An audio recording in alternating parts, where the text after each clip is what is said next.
Olá, hoje nós recebemos aqui nos estúdios do RDTV o deputado estadual Carlos Avallone, pelo PSDB, que vai falar um pouco de seus projetos, né, junto à Assembleia, mas em especial sobre a votação e o prazo que é hoje, né, para o governo sancionar ou vetar o projeto de lei complementar 53 de 2019, que fez importantes alterações no sistema tributário do Estado, né? Deputado, obrigado por ter aceito o nosso convite de estar aqui e falar de um assunto que, como a gente estava comentando um pouco antes, a maioria da população às vezes nem compreende, mas na verdade vai ser também atingida, né, com os reflexos desse projeto. Eu gostaria que o senhor já iniciasse com uma avaliação, explicando um pouco para quem está nos assistindo pela internet o que foi esse projeto de lei que foi apresentado aí pelo governo, a toque de caixa praticamente, né, porque tem tinha prazo para ser votado, né, as isenções, enfim, as alterações tributárias.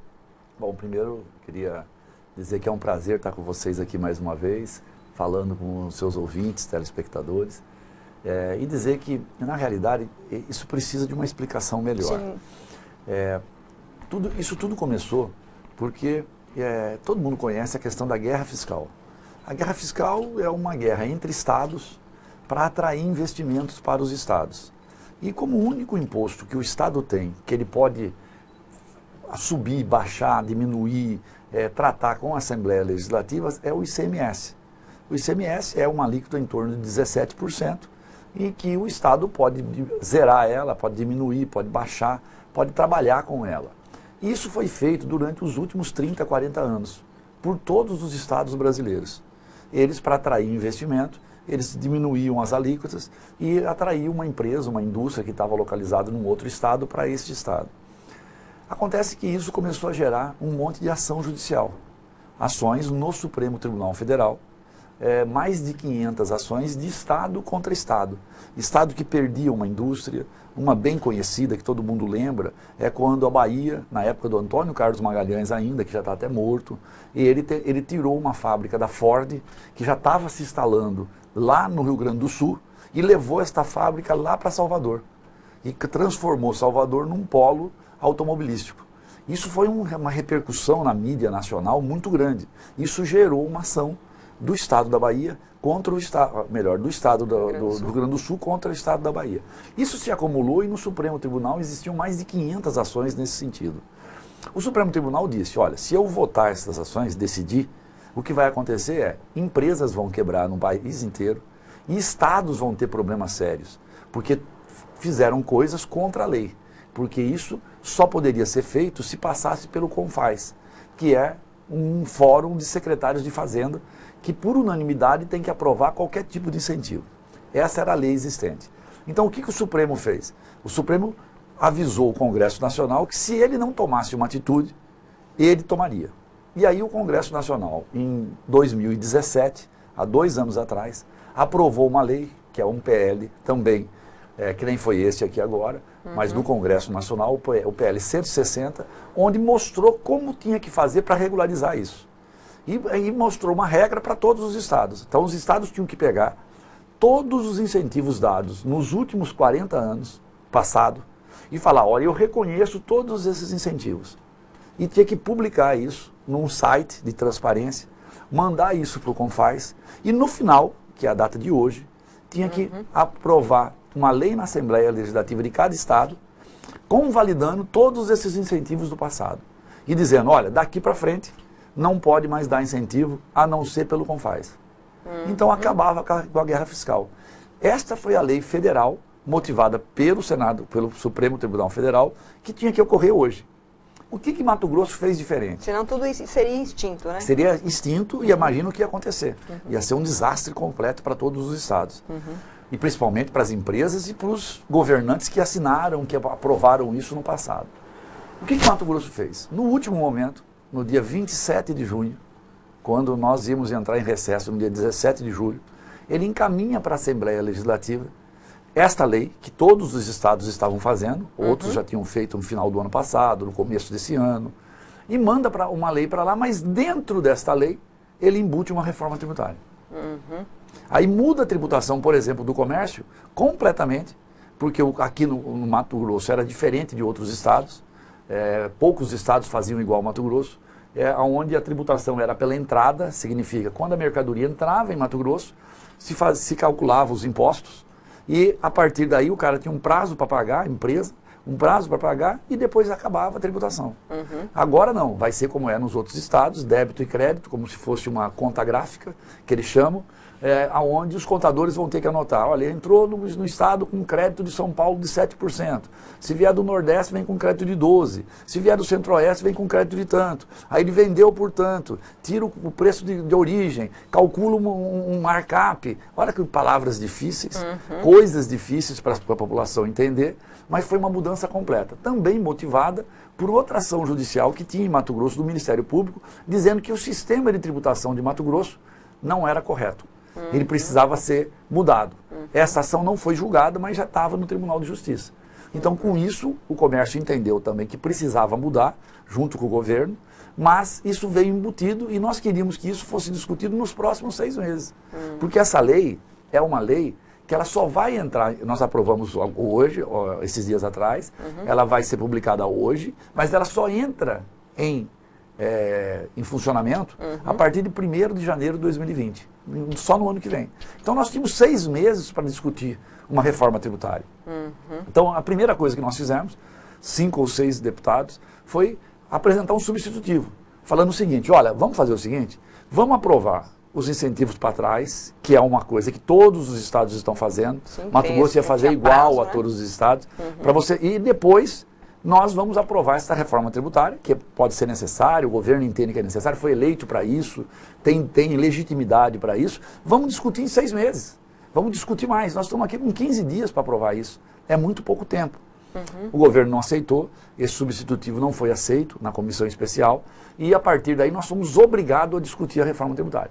Ou, se a gente não discutisse, ia ser aprovado do jeito que estava, porque a convalidação era muito importante. São Paulo, por exemplo, esta lei em São Paulo teve 3 artigos. A nossa teve 53 artigos. Nossa. 3 artigos em São Paulo. Dizia assim, convalidados os incentivos fiscais dados até hoje. Segundo artigo, podemos diminuir esses incentivos por lei a hora que quisermos. Então, portanto, pode diminuir, não pode aumentar, certo? E ela entra em vigor a partir de 1º de janeiro de 2020. Que uma grande crítica que houve, inclusive até uma cobrança desde o início da gestão, né, Mauro Mendes, foi justamente a taxação do agro. Vai se taxar o agro? Vai se reduzir esses incentivos? Né, era uma preocupação porque o Estado está numa calamidade financeira. Né? Em relação, agora falando um pouco pontualmente, né, desse projeto, dessa PEC, desse PLC, em relação a essa questão, né? A gente já tem visto na mídia aí as divulgações, se manteve a isenção para o algodão, né? Qual a sua avaliação nesse sentido especificamente, então, deputado? O governo assumiu em 1º de janeiro de 2019, ok? Em janeiro, ele fez uma mini reforma administrativa, importante para o Estado, e fez a reinstituição do FETAB. Criou um novo FETAB, taxando o agro. Então, essa questão da taxação, ela já ocorreu em janeiro. E é uma taxação muito forte. Então, o algodão que nós estamos falando é assim.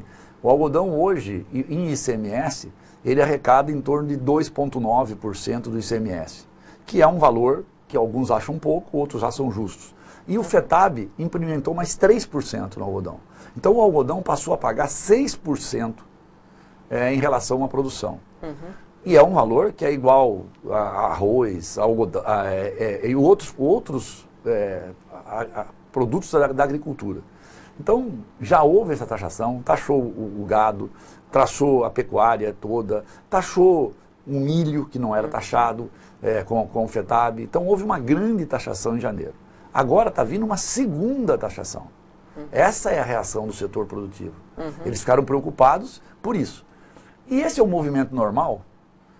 A crise que nós estamos falando que Mato Grosso está, é uma crise que só está em Mato Grosso? Não, é uma crise nacional. Se considera esse momento de recessão que o Brasil viveu há 2 anos atrás, é o maior da história política do Brasil, foi essa recessão. O presidente Bolsonaro foi eleito para resolver essa situação. E qual é o discurso do governo federal, do Paulo Guedes? Ele tem uma frase importante que ele falou assim, para demonstrar isso, para a população entender melhor. Ele falou, olha, o Brasil é uma baleia sangrando, arpoada por muitos impostos. E nós temos que diminuir os impostos. Ele está preparando uma reforma tributária para diminuir impostos. Porque diminuindo impostos, a população vai pagar a carne mais barata, o remédio mais barato, vai gastar mais, porque o dinheiro é um só que está na sociedade. O seu salário, o meu salário, é o mesmo. Se as coisas crescem de preço, nós vamos ter que diminuir alguma coisa.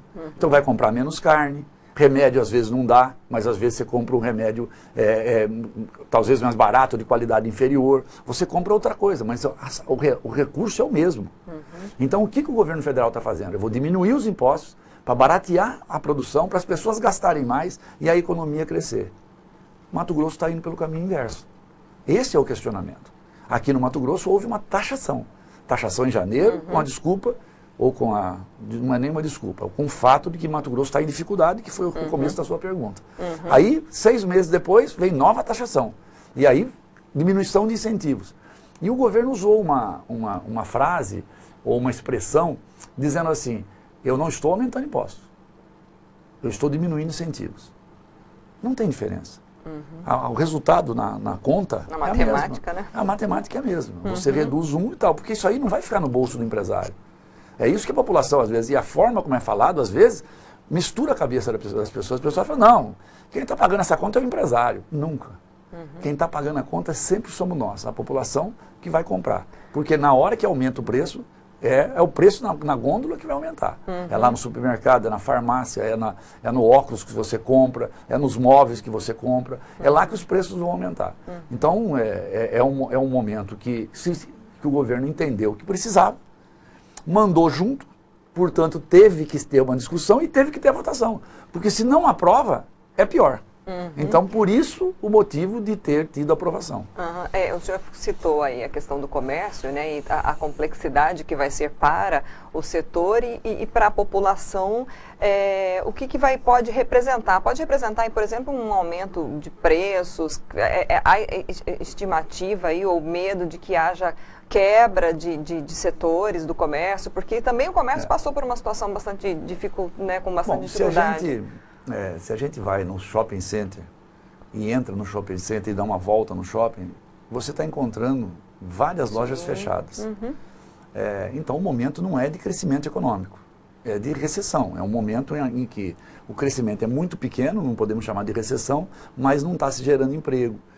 No Brasil são 14 milhões de desempregados, em Mato Grosso 166 mil desempregados. Então, achar que tem um segmento que está ganhando muito, não é verdadeiro, porque se estivesse ganhando muito, quem que não gosta de ganhar dinheiro? Você estaria abrindo mais lojas, você estaria ampliando. Então não existe isso pelo mercado, é só olhar. Bom, então esse discurso não pode ser feito, e tem sido feito por alguns segmentos, algumas partes do governo. Então o que está acontecendo? Agora, com essa mudança, primeiro é difícil avaliar o tamanho do impacto. Então eu percebo que o setor ele está mais preocupado do que tendo certeza que o impacto vai ser desse tamanho. Que vai ter impacto, vai. O tamanho do impacto está se medindo agora, qual vai ser ele até o ano que vem. Para a gente ver exatamente o que isso vai acontecer, porque isso vai funcionar a partir do ano que vem.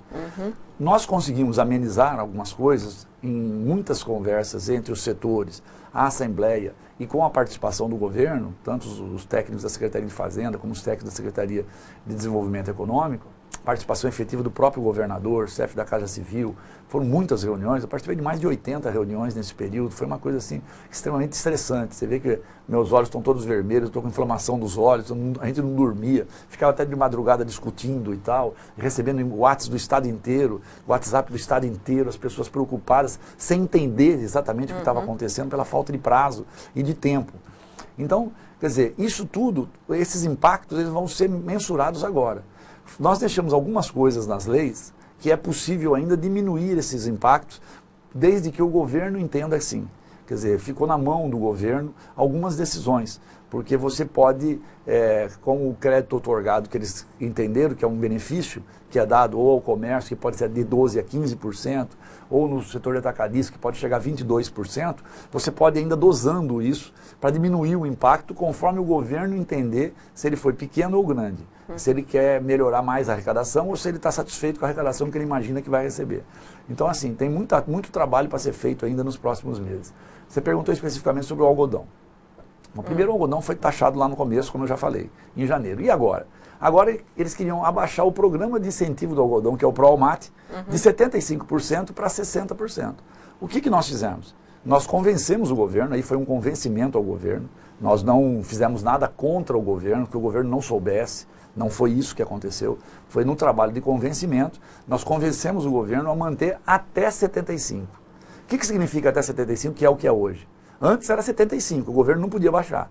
Agora, sendo até 75%, através do conselho, onde o governo tem a maioria, ele pode abaixar para 60%, para 75%, para 50%, para 40%, para 20% e pode até zerar. De forma administrativa. De forma administrativa, marcando uma reunião deste conselho e lá fazendo isso. O que eu pedi em nome da Assembleia e a Assembleia pediu? Nós pedimos para que dê um tempo para nós, como isso só vai entrar em funcionamento em janeiro, para que a gente vá nos outros estados que plantam algodão, principalmente a Bahia, e convença a Bahia a diminuir também. A Bahia diminuindo, Goiás diminuindo, Mato Grosso do Sul diminuindo e Maranhão diminuindo, que são onde planta algodão, nós podemos fazer isso sem risco de nós perdermos o plantio do algodão para esses estados. A Bahia tem 1 milhão de hectares pronto para sair da soja, e do milho e passar para o algodão. Por que não faz? Porque é melhor plantar aqui. Agora, e lá também, as partes das pessoas que plantam aqui, plantam lá também. Quer dizer, é só decidir que lavoura vai plantar. Então, se nós não tomarmos cuidado, há uma migração das lavouras do algodão do Mato Grosso para a Bahia. Então, o que nós precisamos fazer? Nós precisamos fazer que todos os estados diminuam. Isso é possível, porque nós estamos falando de melhorar a arrecadação dos estados. Nós estamos falando, olha, quem teve o início do programa do algodão foi Mato Grosso. Foi feito no governo Dante Oliveira e eu participei da criação do programa. Eu falei, deixa a gente ir lá, explicar que agora não precisa mais. O problema agora é só a concorrência. Se a gente combinar de baixar todo mundo junto, vai aumentar a arrecadação de todos os estados e não vai causar problema para o empresário, porque ele perde competitividade. Porque o algodão da Bahia fica mais barato que o algodão de Mato Grosso. A Bahia está do lado do Nordeste. O Nordeste tem 50% das indústrias de tecelagem do Brasil. Então, o que vai acontecer? Vai ficar muito mais fácil a Bahia vender. E aí o pessoal vai falar, é melhor plantar na Bahia. Então, assim, não é uma questão de tirar incentivo ou dar incentivo. É uma questão de competitividade do mercado. E outra coisa, estava usando o discurso, dizendo, só tem barão e tubarão usando esses incentivos. Primeiro, cara, eu acho que é o único estado do Brasil que a gente reclama de empresário grande que gera 7 mil, 8 mil, 10 mil empregos.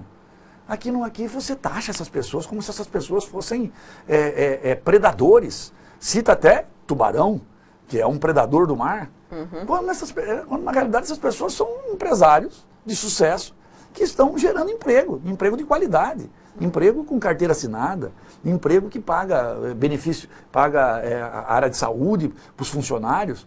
Para quê? Colocar essas pessoas como uns predadores? Nós devíamos estar atraindo. Hoje eu estou mandando até vários WhatsApps que eu recebi do governador de São Paulo, governador Dória, onde ele está atraindo a Cargill. Cargill que tinha tudo para estar no Mato Grosso. Ele está atraindo, lógico, para um processo de laranja, que nós não temos laranja aqui, mas ele foi buscar isso em Davos, né? Davos. Lá no Davos, lá na Suíça? Na Suíça, nessa reunião que ele participou lá, encontrou os caras lá e falou, não, 4 países disputando, São Paulo ganhou, o Brasil ganhou, para montar lá um produto que é um derivado da laranja. Então, assim, a gente tem que ir atrás dos grandes empresários, dos pequenos empresários, dos médios empresários, da condição para eles crescerem. Aqui em Mato Grosso, você olha a televisão, você olha o negócio, as pessoas estão instigando, falando, esses caras são ruins. Então, nessa linha... Isso é muito ruim, ruim para o Estado. Porque a gente ouviu crítica também em relação à questão da taxação, de retirada de isenção dos agrotóxicos, né? Houve uma tentativa até, né, do deputado Lúdio Cabral e não passou. É nessa linha de argumentação também, deputado, que porque o defensivo agrícola ele está aqui sendo usado em praticamente todo o estado, até, segundo pesquisadores e críticos, de forma até indiscriminada? Bom, vamos lá. Os defensivos agrícolas, eles têm um lado bom e um lado ruim. Né? O lado ruim é porque existem vários estudos dizendo que ele pode causar algumas deformações, transformações. O deputado Wilson, o deputado Lúdio, nessa argumentação, quase ganharam, foi por um voto só que não passou isso. Eles falaram, o Wilson falou que ele tem estudado muito, por exemplo, o autismo, e nas cidades do interior de Mato Grosso tem crescido muito o autismo. Não está provado, mas pode ser isso, pode ser outro tipo de doença, nada provado ainda, mas uma preocupação grande. Quem não está preocupado com uma ação dessa? E que isso pode causar lá um problema em algumas pessoas que estão nascendo, que nós não podemos aceitar esse tipo de coisa. Por outro lado, se não tiver os defensivos agrícolas, nós não temos a produção que temos no estado e não produziremos essa quantidade de comida para o mundo inteiro. Então, existe uma possibilidade de estar causando um problema e existe um benefício. Então, nós temos que trabalhar o quê? Temos que trabalhar a parte biológica, para que, em vez de usar defensivos agrícolas, que são químicos, a gente usa a parte natural, que é a parte biológica. Então, o Mato Grosso tem trabalhado muito nisso. Nós temos, eu vou levar o deputado Lúdio, já convidei ele, vou levar o deputado Wilson para visitar dois lugares que eu já visitei, onde nós estamos produzindo no estado já, lavouras onde está se conseguindo baixar até 50%, 60%, 70% o uso de agrotóxicos ou de defensivos agrícolas. Então é um trabalho na área tecnológica. E agora, qual que é a hora de a gente proibir ou não? Essa é uma decisão da sociedade, não é uma decisão pura e simples de um deputado ou de um conjunto. Nós temos que saber que se nós vamos alimentar o Brasil e o mundo, correndo algum risco, que nós não devemos correr, certo? Ou se nós vamos investir em tecnologia e vamos começar a diminuir a utilização disso, caso ele realmente cause os problemas que eles estão falando. Eu quero pesquisar bastante isso. Eu tenho visto muita coisa na internet, muita coisa. O presidente Bolsonaro defende os defensivos e está mudando as leis para favorecer. Certo? O presidente dos Estados Unidos, a mesma coisa. Isso é uma linha de pensamento do mundo. A Europa é contra. A Europa está tentando diminuir, mas consome muito. Em área plantada, não é o Brasil que tem o maior número de defensivos, a utilização de defensivos. É o Japão, é a Inglaterra, são outros países. Mas é um assunto polêmico e que nós temos que estudar, porque ninguém quer que cause problema a crianças, a nascimentos. O debate vai continuar, deve continuar, possivelmente. Precisa continuar. A gente está no campo, então vamos continuar aí falando, né, nessa área energia rural. Como é que ficou esse projeto de lei complementar em relação ao setor energético? Olha, eu acho que talvez esse tenha sido o ponto mais complicado para a área rural. Porque, na realidade, houve um aumento da energia rural. Isso aí, assim, Mato Grosso tem a energia mais cara do Brasil. E havia um redutor para a área rural. Então, a energia que na cidade chega até 27%, o ICMS dela, para quem consome um consumo alto, ela era no campo 15%. Então, isso facilitava, não é barato, mas facilitava a ida de produção para o campo. E nós temos aqui no Mato Grosso a maior plantação de soja, de algodão, de milho e de outros produtos. Então, mas também não é só nisso, na pecuária, em tudo. E você tinha energia para industrializar no campo. E nós temos muitas indústrias lá. Ao subir esse valor para 20%, você está dando um aumento de 30% na energia. Então, você está trabalhando contra a produção. Certo? Então, isso é muito ruim. Tinha aumento, eu não sei, exatamente na última hora, eu não sei se passou, mas eu acho que passou também. Um aumento de 3 para 4 ou para 3 para 5 do pequeno. De quem consome de 100 até, ou de 50 até 500. Então, isso até quem está produzindo leite lá, se passou isso, eu preciso confirmar, vai ser atingido. Porque é o cara que tem um resfriador lá no campo, é o pequeno produtor. Então, assim, aumentar a energia é aumentar o insumo mais importante da industrialização. Então, assim, nós perdemos lá a votação por 13 a 8, se não me engano, e essa é um custo que eu acho que vai ser muito caro para nós no futuro. Aí eu acho que nós vamos ter que mudar isso mais 1 ou 2 anos, nós vamos perceber que teremos que mudar. Porque olha só, aumenta o ICMS, mas a ANEEL autorizou um aumento de energia o ano passado de 13% para Mato Grosso. A inflação foi 3, 4, e o aumento da energia foi 13%. Aí este ano, vai entrar agora, acho que é 1º de agosto, aumentou 11%. Agora imagina, 13, 11 e agora um aumento de ICMS de 5. Quer dizer, então é assim, num produto que vai direto para a conta, né? Se você vai produzir o leite, se o leite está custando mais caro para você resfriar ele lá, ele vai custar mais caro. Quer dizer, ele vai ter que passar isso para frente. Quer dizer, então isso tudo é que acaba indo em algum lugar, tem que chegar na hora da prateleira. Então esses aumentos são problemáticos por isso. Isso é até uma briga antiga nessa área, né? Essa coisa de imposto sobre imposto, taxação sobre taxação. E tem como rediscutir isso, ou se levantar uma bandeira para tentar, sei lá, facilitar ou simplificar essa matemática? Olha, o setor de combustível, que aqui em Mato Grosso também tem um dos combustíveis com taxação mais elevada do Brasil, né, dos mais elevados do Brasil, tem proposto a vários governos, não só a este governo, mas ao governo passado, ao anterior, e há muito tempo ele vem fazendo essa proposta, de falar o seguinte, olha, a taxação do óleo diesel aqui é 17%, e a maior receita do Mato Grosso é óleo diesel. É combustível. O óleo diesel é o maior ainda, de todos eles. É 17. Em Goiás é 14. Em Mato Grosso do Sul é 12.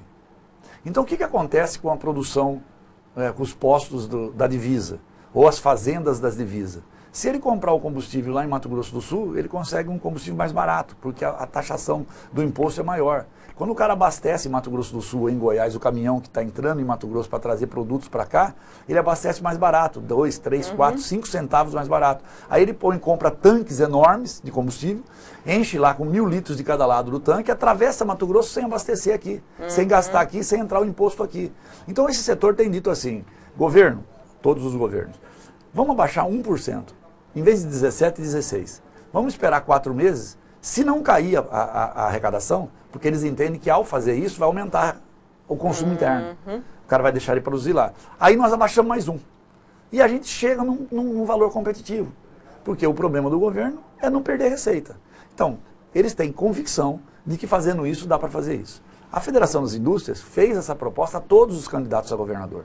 Falou, gente, vamos baixar a energia. A energia é 27, vamos baixar para 26, para 26,5. Vamos ver se cai a arrecadação. Não caindo a arrecadação, ele abaixa mais um pouco. Vamos tentar chegar num preço que seja competitivo com os outros estados. Nós estamos a 2.000 quilômetros do Oceano Atlântico e do Oceano Pacífico. A nossa produção aqui para exportar, ela é mais cara para poder chegar até os portos. Aí você tem a energia mais cara, aí você tem a estrada com buraco, aí você tem uma série de problemas, o combustível mais caro, aí o produto nosso fica caro, caro para quem compra e caro para quem tenta levar para exportar. Por outro lado, existe já assim, alguns incentivos para se fazer a produção de energia, né? Na terminologia não está correta, mas com energia solar. Nós temos em Mato Grosso uma incidência muito grande, só que o investimento disso é caro, né? Então, assim, as pessoas, quem tá investindo nessa área, não o aquecimento, mas né, eu não sei qual é o termo técnico, mas a produção da energia, efetivamente. A geração né? de energia. A geração de energia solar. E também no projeto isso foi analisado, mas se vai ter aí um ICMS a partir de 2027, é isso que foi aprovado? Como é que ficou, realidade, deputado? o governo, no projeto inicial, propôs a entrada do ICMS já, a partir de 1º de janeiro de 2020. Nós negociamos muito, conversamos muito, o setor se mobilizou, trouxe a parte nacional do setor para explicar o que isso significava, porque a lei nossa em Mato Grosso era uma das mais modernas, inclusive no CONFAS, aderindo a um convênio do CONFAS, portanto legal, e estava atraindo muito investimento para cá, geração de emprego, uma série de coisas. Com essa lei, nós entendimos que isso ia ser até um desincentivo a quem acabou de instalar. E que instalou pensando numa coisa e de repente entra uma taxação a partir de 1º. E o retorno desses investimentos são a médio prazo, 4, 5 anos, para retornar o investimento disso. No primeiro momento, o governo aceitou ir para 4 anos, só começar a cobrar daqui 4 anos. E a lei atual era 15 anos sem cobrança, para poder permitir que todo mundo instalasse isso.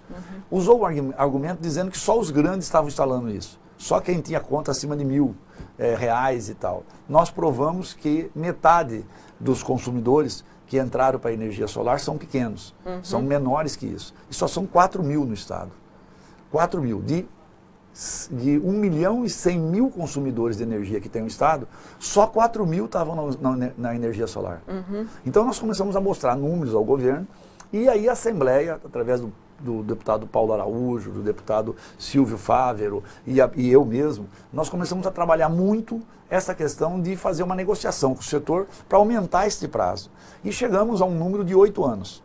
Então, em vez de 4, 0 primeiro, 4 que o governo queria, trabalhamos o número de 8 anos. Fizemos um convencimento com todos, o setor até fez uns bottoms, ele queria 10 anos, eu ajudei a distribuir isso. Deputado, o senhor concorda com isso? Vamos colocar o bottom da energia, não taxar o sol, que algumas pessoas da mídia usaram isso como um jargão, né, para poder colocar. E acabou o convencimento e nós tivemos 22 votos a favor, de 23 deputados que estavam na sessão. Então, assim, houve um convencimento total, a população toda quer a energia solar. Aí fala assim, olha, pode crescer muito isso ser um problema. Bom, vamos ver se vai ser um problema. Se o Brasil crescer 2 a 3%, em 2 anos falta energia, nós vamos ter problema sério de energia. E a gente vai tem pedir, sol de sobra, pelo amor de Deus, para fazer o sol, para a gente colocar energia solar. E aí não vai estar preocupado com ICMS, com nada, porque a hora que falta energia, nós já passamos por isso lá em 2001, é um desastre tão grande que é um problema. Você não está nem preocupado mais com ICM, com nada, porque para a produção, para tudo, para de entrar tudo no Estado. Então, assim, eu tenho certeza que essa foi um dos grandes ganhos, espero que o governador não vete, é um dos grandes ganhos que a Assembleia conseguiu, numa negociação com o governo, aprovar isso. Bom, já temos meia hora de entrevista, deputado. Se deixar, a gente fica aqui a manhã toda e não esgotamos os assuntos, né? Para a gente encerrar, então, qual a sua expectativa quanto a esse segundo semestre do governo Mauro Mendes, a esse trabalho que vocês estão iniciando? Vocês estão no primeiro ano, ainda enfrentando muitos desafios, digamos, né? O que o senhor espera aí que se consiga né, para encerrar 2019? Bom, primeiro é importante dizer que por causa dessas explicações todas que eu dei aqui, da importância do projeto, que precisava ser aprovado, que a última data é hoje, senão tudo passado ficava ilegal, foi o motivo que foi aprovado. Sim. Então, muita gente não queria aumento de imposto, mas se não aprovasse, trazia ao Estado um problema muito maior. Por isso, a dificuldade das pessoas entenderem como que vocês não concordam, mas aprovam.